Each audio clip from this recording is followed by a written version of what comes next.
ఘటనా స్థలం దగ్గర మా ప్రతినిధి అమర్ సతీష్ ఉన్నారు. సింగర్ నగర్ నుంచి మరింత సమాచారం అందిస్తారు. అమర్ సతీష్, చెప్పండి, ప్రస్తుతం పోలీసు దర్యాప్తు అనేది ఏ విధంగా జరుగుతోంది? సరిత పోలీసు దర్యాప్తు రాత్రి నుంచి కూడా ప్రారంభమైంది. ఘటన జరిగిన తర్వాతే ప్రత్యేక బృందాలను ఏర్పాటు చేసి ఘటనకు సంబంధించినటువంటి ఘటనా స్థలంలో కొన్ని క్లూస్ సేకరించేటువంటి ప్రయత్నం అయితే చేశారు. ప్రస్తుతం నేను నిలబడినటువంటి ఈ ప్రదేశానికి ఒక 10 అడుగుల దూరంలో ప్రస్తుతం ఆ మెయిన్ రోడ్డుకి 20 అడుగుల ఎత్తులో జగన్మోహన్ రెడ్డి ముఖ్యమంత్రి పైన దాడి జరిగింది, హత్యాయత్న ప్రయత్నం అయితే జరిగింది. అయితే ఈ ఘటన జరిగినటువంటి ప్లేస్ ఏదైతే ఉందో ప్రస్తుతం నేను లెఫ్ట్ సైడ్ చూపించేటువంటి ప్రయత్నం చేస్తున్నాను.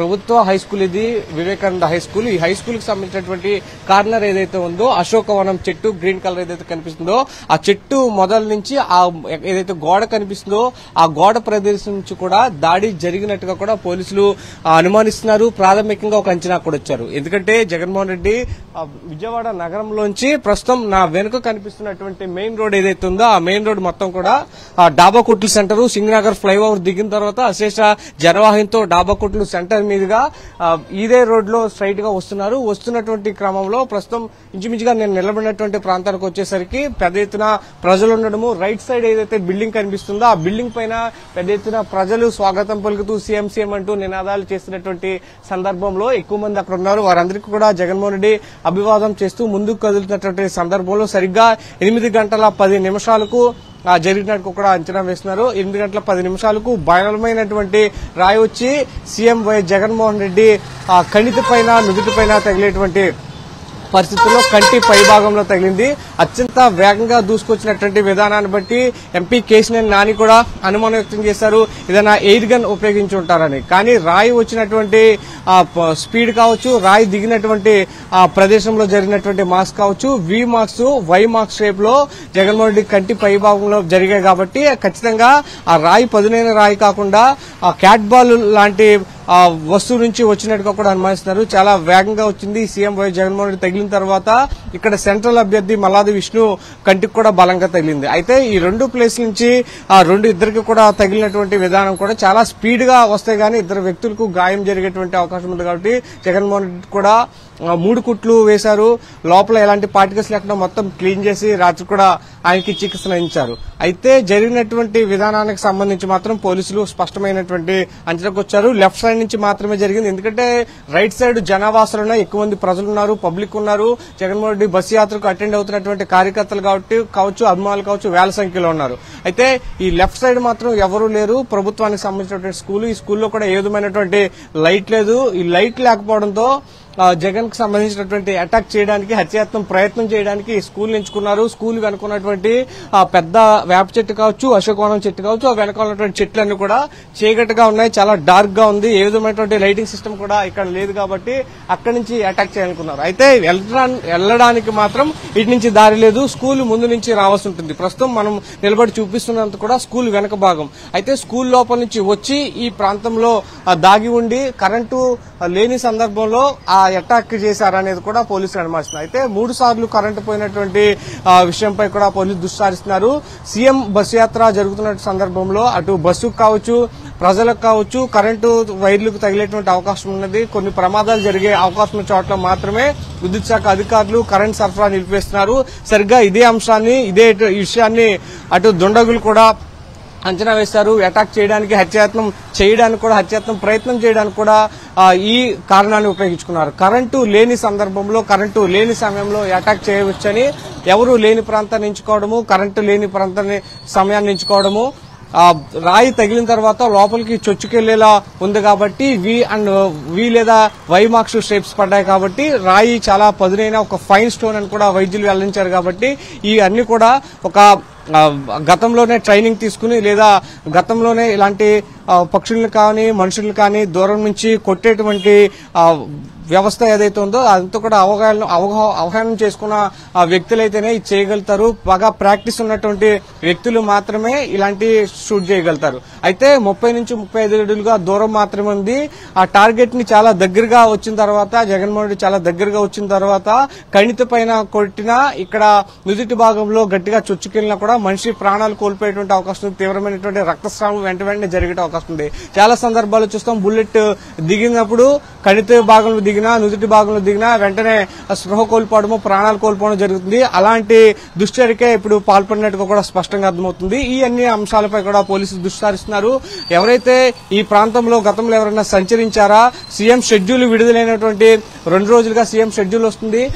సింగనగర్ ఫ్లైఓవర్ నుంచి డాబా కొట్ల మీదుగా ఇదే గన్నవరం నియోజకవర్గంలోకి ఈ మార్గం కూడా వెళ్తారు కాబట్టి షెడ్యూల్ ఖరారైనప్పటి నుంచి కూడా ఒక రెక్కి నిర్వహించారా, గతంలో ఏమైనా ప్రాక్టీస్ చేశారా, 3 సార్లు కరెంట్ పోయింది కాబట్టి సింగనగర్ ఫ్లైఓవర్ దగ్గర గానీ డాబా కొట్టు సెంటర్ దగ్గర గానీ అటెంప్ట్ చేసి ఫెయిల్ అయ్యారా, ఇక్కడికి వచ్చిన తర్వాత సక్సెస్ఫుల్ గా అటెంప్ట్ చేశారా అనే దాని పట్ల కూడా పోలీసులు అంచనా వేస్తున్నారు. దీనికి సంబంధించి కూడా ప్రత్యేక బృందాలు కూడా కలిసినాయి. ప్రస్తుతం నేను ఉన్నటువంటి ప్రాంతానికి, ఘటన జరిగినటువంటి ప్రాంతానికి విజయవాడ పోలీస్ కమిషనర్ కాంతి రాణా టాటా కూడా అర్ధరాత్రి కూడా 2-3 గంటల పాటు ఇదే ప్రాంతంలోకి వచ్చారు. క్లూస్ టీమ్స్ కూడా వచ్చాయి. డాగ్ స్క్వాడ్స్ తో పాటు ఇతర పోలీసు ప్రత్యేక బృందాలన్నీ కూడా ఘటనా స్థలాన్ని అయితే పరిశీలించాయి. అయితే క్యాట్ బాల్ ఉపయోగించి పక్షులు గానీ వేటాడే వ్యక్తులు ఎవరైనా ఉంటారే అలాంటి వ్యక్తుల వివరాలు కూడా సేకరిస్తున్నారు. ఈ ప్రాంతంలో అలాంటి వస్తువులు ఏమైనా కొనుగోలు చేశారా, గతంలో గానీ ఎవరైనా ఈ 2-3 రోజులు ఇక్కడికి వచ్చి రెక్కి నిర్వహించారా. అయితే సీఎం షెడ్యూల్ మార్పులు ఉంటాయి. కొన్ని సందర్భాల్లో రోడ్లు వేరే రోడ్లో వెళ్లే అవకాశం ఉంటుంది. కాబట్టి షెడ్యూల్ ఖరారైన తర్వాత మాత్రమే దీని అంతటికి కూడా ఇమ్మీడియట్ స్కెచ్ వేసి చేశారు. అయితే ముఖ్యమంత్రి స్థాయి వ్యక్తి పైన దాడి చేసేందుకు వెనుకాడలేదంటే వారి వెనుక బడాబాబులంటూ కూడా స్పష్టంగా అర్థమవుతుంది. పోలీసులు కూడా ఆ కోణంలో కూడా దర్యాప్తు చేస్తున్నారు. మరోవైపు ఘటన జరిగిన తరువాత సీఎం వైఎస్ జగన్మోహన్ రెడ్డి ఇదే ప్రాంతంలోంచి బస్సు ప్రస్తుతం మనకు కనిపిస్తున్నటువంటి ఆర్టీసీ బస్సు ఏదైతుందో ఇదే ప్రాంతం నుంచి జగన్మోహన్ రెడ్డి బస్సు యాత్ర వెళ్లింది. ముందుకెళ్లినటువంటి సందర్భంలో కంటికి తగిలిన తర్వాత రైట్ సైడ్ ఎవరైతే ఉన్నారో వాళ్ళందరూ కూడా సీఎం ను వీడియోలు తీస్తున్నారు, విజువల్స్ తీస్తున్నారు. ఆ సౌండ్ కూడా వచ్చింది. టపిమ్ అనేటువంటి ఒక పెద్ద సౌండ్ రావడంతో కేశినేని నాని కూడా స్పష్టంగా చెప్పారు, బస్సు యాత్రలో సీఎం కు కూతవేటు దూరంలో ఉన్న తనకు కూడా శబ్దము స్పష్టంగా వచ్చింది, అంటే ఎంత గట్టిగా తగిలిందో అర్థం చేసుకోవచ్చు అని చెప్పారు. అయితే పోలీసులు మాత్రం ఘటనకు సంబంధించి ప్రత్యేక బృందాలు ఏర్పాటు చేశారు. ఉన్నతాధికారుల సమక్షంలో కేసుకు సంబంధించినటువంటి పర్యవేక్షణ జరుగుతోంది. ఈ సింగనగర్ ఏదైతే ఉందో మనం ఉన్నటువంటి పరిస్థితి ప్రాంతాల్లో నిన్న తీసినటువంటి విజువల్స్, మీడియాలో వచ్చిన విజువల్స్ కావచ్చు, పబ్లిక్ వాట్సాప్ గ్రూప్ లో సర్క్యులేట్ అయిన విజువల్స్ లో ఎక్కడైనా అనుమానిత వ్యక్తులు ఎవరైనా కనిపిస్తున్నారా, ఈ సింగనగర్ ప్రాంతంలో ఉన్నటువంటి సీసీ కెమెరాల్లో ఎక్కడైనా అనుమానిత వ్యక్తులు గతంలో నేరాల్లో ఉన్నవారు ఎవరైనా ట్రేస్ అవుతున్నారనే కోణంలో కూడా దర్యాప్తు చేస్తున్నారు. క్యాట్ బాల్స్ కావచ్చు, ఎయిర్ గన్స్ కావచ్చు వినియోగించేవాళ్ళు ఈ ప్రాంతంలో తిరిగి ఉన్న వాళ్ళు ఎవరున్నారో కూడా అనుమానం వ్యక్తం చేస్తున్నారు. వారికి సంబంధించినట్టు కూడా లిస్ట్ అవుట్ చేస్తున్నారు. మరోవైపు పదునైనటువంటి రాయితో ఫైన్ స్టోన్ అని వైద్యులు వెల్లడించారు. ఫైన్ స్టోన్ అంటే అది లోపలికి చొచ్చుకెళ్లేటువంటి అవకాశం ఉన్నటువంటి రాయి కాబట్టి దాదాపుగా 3 కుట్లు పడేంతలా గాయం జరిగింది కాబట్టి షార్ప్ షూటరే ఈ ఘటనకు పాల్పడ్డాడు, ఈ హత్యాయత్నానికి పాల్పడ్డాడు. దీనికి సంబంధించి ముందుగా రెక్కి నిర్వహించారన్న కోణంలో కూడా దర్యాప్తు చేస్తున్నారు. అయితే డాబాకుట్లు సెంటర్ ఏదైతే ఉందో మనకు కనిపిస్తుంది, దాదాపుగా 500 మీటర్ల నుంచి కిలోమీటర్ లోపే ఈ డిస్టెన్స్ ఉంటుంది. ఈ డిస్టెన్స్ లో వస్తున్నటువంటి సందర్భంలో ఇంకెక్కడా కూడా స్పష్టంగా చూడొచ్చు ఇది ఒక కుట్ర ప్రకారం జరిగిందని చెప్పడానికి స్పష్టమైన ఉదాహరణ. ఎందుకంటే అటు ఇటు మొత్తం బిల్డింగ్స్ ఉన్నాయి, ఇళ్లులున్నాయి, నివాస యోగ్యమైనటువంటి భవనాలున్నాయి, అపార్ట్మెంట్లున్నాయి. కానీ ఇక్కడ మాత్రమే గవర్నమెంట్ స్కూల్ ఉంది, ఇక్కడ మాత్రమే లోపలికి ఎవరు వెళ్లి ఎక్కి చూసేటువంటి సీఎం ని చూసేటువంటి పరిస్థితి లేదు. ఇక్కడ మాత్రమే ఎవరు కూడా సీఎం కు స్వాగతం పలికేందుకు గానీ పబ్లిక్ వచ్చినటువంటి దాఖలాలు లేవు. కనుక ఇదే ప్రాంతాన్ని ఎంచుకున్నారు. అట్లాగే పోలీసులు చెప్తున్న దాని ప్రకారం బస్సు మూవ్ అవుతున్నటువంటి ప్లేసు అలా మూవ్ అవుతుంది కాబట్టి ఇక్కడి నుంచి తగిలింది, ఎడం వైపు తగిలింది కాబట్టి 45 డిగ్రీల కోణంలో నుంచి వచ్చింది. అంటే ఎయిమ్ ఇక్కడి నుంచి ఏం చేశారు, ఇక్కడి నుంచి టార్గెటెడ్ గా సీఎంపై హత్యాయత్నానికి ప్రయత్నించారని కూడా స్పష్టమవుతోంది. ఈ గోడ అయితే ఎంతో గోడ పైన ఉన్నటువంటి ఆ చిన్న రేకు ప్రాంతం నుంచి వచ్చినట్టుగా కూడా అంచనా వేస్తున్నారు. అశోక చెట్టు ఏదైతే ఆ చెట్టుకు సంబంధించి అవతల ఉన్నటువంటి వేప చెట్టు కొంచెం డార్క్ గా ఉంటుంది, ఈ ప్రాంతం నుంచి వచ్చినట్టుగా కూడా ఒక అంచనా వేస్తున్నారు, ఒక అనుమానం వ్యక్తం చేస్తున్నారు. దీనికి సంబంధించి కూడా ఆ ప్రాంతంలో foot prints or finger prints సేకరించేటువంటి ప్రక్రియను అయితే పూర్తి చేశారు. కేసుకు సంబంధించి మరింత ముందు అడుగు వేసేటువంటి అవకాశం ఉంది. ఈ రోజు కూడా మరింత దర్యాప్తు జరిగేటువంటి అవకాశం ఉంది. అనుమతులు కూడా అదుపులోకి తీసుకునేటువంటి అవకాశం అయితే స్పష్టంగా కనిపిస్తుంది. హరిత, సమర్ సతీష్, సీఎం జగన్ పై ఎయిర్ గన్ తో హత్యాయత్నం చేసి ఉండొచ్చని కూడా అంటున్నారు విజయవాడ ఎంపీ కేశినేని నాని. మరి ఇక్కడ ఒకటే అమర్ సతీష్ మనకి ప్రశ్నలు, అసలు ఆ దుండగుడు ఎవరు, ఎలా ఆ స్కూల్లోకి ప్రవేశించాడు, అలాగే ఆ రెక్కి ఎప్పటి నుంచి నిర్వహిస్తున్నాడు అనేదే ఇప్పుడు మన ముందున్నటువంటి ప్రశ్నలు. ఏ ఏ కోణాల్లో పోలీసులు దర్యాప్తు చేస్తున్నారు? పోలీసులు అయితే అన్ని కోణాల్లో కూడా దర్యాప్తు ప్రారంభించారు. కేసినేని నాని చెప్పినట్టుగా కూడా 35 అడుగుల నుంచి 35 అడుగుల దూరం నుంచి ఎయిమ్ చేశారు కాబట్టి ఎయిర్ గన్ తో షూట్ చేసి ఉండొచ్చు. ఒక రాయిని మనిషి విసిరినా, క్యాట్ బాల్ తో విసిరినా అంత దూరం రాదు అంటూ కూడా ఆయన అభిప్రాయపడ్డారు. అయితే పోలీసులు మాత్రం ఇది క్యాట్ బాల్ నుంచి వచ్చినటువంటి స్టోన్ గా కూడా అంచనా వేస్తారు. ఎందుకంటే జగన్మోహన్ రెడ్డికి తగిలినటువంటి, ముఖ్యమంత్రికి తగిలినటువంటి రాయి గుండ్రంగా లేదు.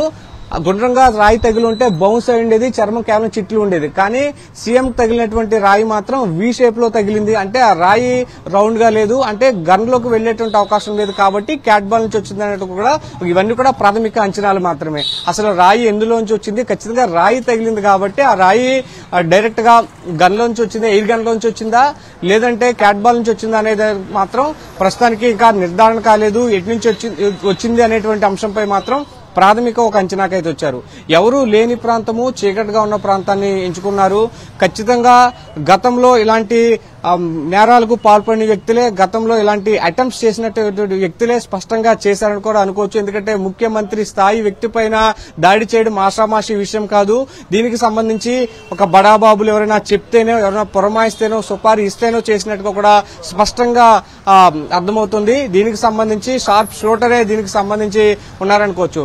మరోవైపు గన్తో గాని కాల్చి ఉంటే అటువైపు నుంచి కూడా శబ్దం వచ్చేటువంటి అవకాశం ఉంటుంది. కాబట్టి కేవలం ముఖ్యమంత్రికి తగిలిన తర్వాత మాత్రమే శబ్దం వచ్చిందంటే ఆయన మెదడు దగ్గర, ఇక్కడ ఆయన కనుబొమ్మల పైన ఉన్నటువంటి ఎముకలకు తల భాగంలో తగిలిన తర్వాతే శబ్దం వచ్చింది. కేసినేని నాని కూడా ఇదే స్పష్టంగా చెప్పాడు. ఇదే విషయాన్ని కూడా పోలీసులకు కూడా వెల్లడించినట్టు తెలుస్తోంది. ఈ కణితి దగ్గర తగిలితే ప్రాణాలు కోల్పోయేటువంటి అవకాశం ఉంది. చాలా సందర్భాల్లో రక్తస్రావమై స్పృహ కోల్పోయేటువంటి అవకాశం ఉంది. ఎమర్జెన్సీ మెడికల్ గా కూడా అందుబాటులో లేకపోతే హాస్పిటల్లో అడ్మిట్ చేయలేక సందర్భంలో ప్రాణాలు కూడా కోల్పోయే ప్రమాదం ఉంది. అలాంటి సందర్భాన్ని క్రియేట్ చేసేందుకే ఈ దుశ్చర్యకు పాల్పడినట్టుగా కూడా తెలుస్తోంది. మరోవైపు విపరీతమైనటువంటి ప్రజాదరణ వచ్చింది. విజయవాడలో ఎంటర్ అయినప్పటి నుంచి కూడా దాదాపుగా గంట అరగంటలో సాగేటువంటి బస్సు యాత్ర కొద్ది గంటల ఆలస్యం అవుతూ వస్తుంది. అటు శ్రీకామణి సెంటర్ దగ్గర నుంచి ప్రస్తుతం డాబా కొట్లు సెంటర్ కావచ్చు, నేనున్నటువంటి ఈ ప్రాంతానికి కావచ్చు, ముందు స్టాప్ లో బసవపుణ్య స్టేడియం ఉంటుంది, అక్కడికి వెళ్లేటువంటి ప్రదేశం కావచ్చు, మొత్తం కిక్కిసిపోయారు. వేలాది మంది, లక్షలాది మందిగా విజయవాడ నగర వ్యాప్తంగా కూడా వచ్చి సీఎం కు నీరాజనాలు పలుకుతున్నారు. అలాంటి సందర్భంలో జనావాసం లేని ప్రాంతాన్ని ఫస్ట్ చూజ్ చేసుకున్నారు. అట్లాగే ఎయిమ్ చేయడానికి, టార్గెట్ చేసి కొట్టడానికి ఉండేటువంటి ఎక్స్పీరియన్స్ ఉన్నటువంటి వ్యక్తిని సెలెక్ట్ చేసుకున్నారు. అలాగే కరెంటు లేని సమయాన్ని సెలెక్ట్ చేసుకున్నారు. అలాగే దగ్గరికి వచ్చిన తర్వాత దాదాపుగా 30 అడుగుల దూరం నుంచే టార్గెట్ గా కొట్టేందుకు ప్రయత్నించారు. ఇవన్నీ కూడా ఒక కాన్స్పిరసీ థియరీ ప్రకారం కావాలని చేసినట్టుగా, పక్కా ప్లాన్ ప్రకారమే ముందస్తు రెక్కి నిర్వహించినట్టుగా కూడానే తెలుస్తోంది హరిత.